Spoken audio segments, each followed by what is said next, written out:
অপরাধী যেই হোক তার কোনো রাজনৈতিক বা সামাজিক পরিচয় বিবেচনা করা হবে না।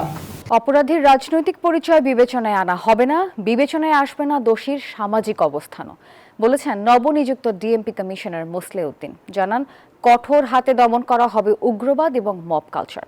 শীর্ষ সন্ত্রাসীদের বিরুদ্ধে চলতে থাকবে সাঁড়াশি অভিযান। বুধবার রাজধানীর ডিএমপি মিডিয়া সেন্টারে সাংবাদিকদের সাথে এসব কথা বলেন তিনি। নতুন দায়িত্ব পাওয়ার 3 দিন পর গণমাধ্যমের মুখোমুখি হলেন নবনিযুক্ত ডিএমপি কমিশনার মুসলেউদ্দিন আহমদ। বললেন নগরের আইন শৃঙ্খলা পরিস্থিতির কথা, জানালেন তার পরিকল্পনা। অপরাধ দমনে কঠোর অভিযান অব্যাহত থাকবে বলেও হুঁশিয়ারি দিলেন তিনি। Spanish digital print tiles, ATI tiles, এক টাইলসে জীবন পার। চাঁদাবাজ, অস্ত্রধারী সন্ত্রাসী, মাদক ব্যবসায়ী, ছিনতাই এবং যে কোনো ধরনের চাঁদাবাজির বিরুদ্ধে আমাদের জিরো টলারেন্স। অপরাধী যেই হোক তার কোনো রাজনৈতিক বা সামাজিক পরিচয় বিবেচনা করা হবে না।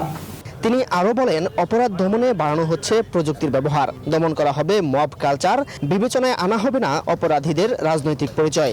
সম্প্রতি ডিএমপির সিটিটিসির অধীনে স্থাপিত ডিজিটাল ফরেনসিক ল্যাব আইসিটি মন্ত্রণালয়ের স্বীকৃতি লাভ করেছে, যা সাইবার সুরক্ষা আইন এবং এর অধীনে যে মামলা সেগুলোর তদন্তের ক্ষেত্রে যুগান্তকারী ভূমিকা রাখবে। দৃঢ় চিত্তে বলতে চাই, যদি কেউ মব কালচার করার চেষ্টা করে সেক্ষেত্রে তাদের বিরুদ্ধে আমরা কঠোর আইনি ব্যবস্থা নেব।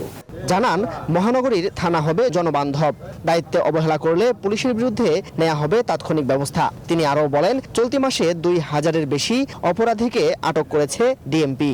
আর আমাদের এই যাত্রায় মাসুদ সুমন, নিউজ 24, ঢাকা।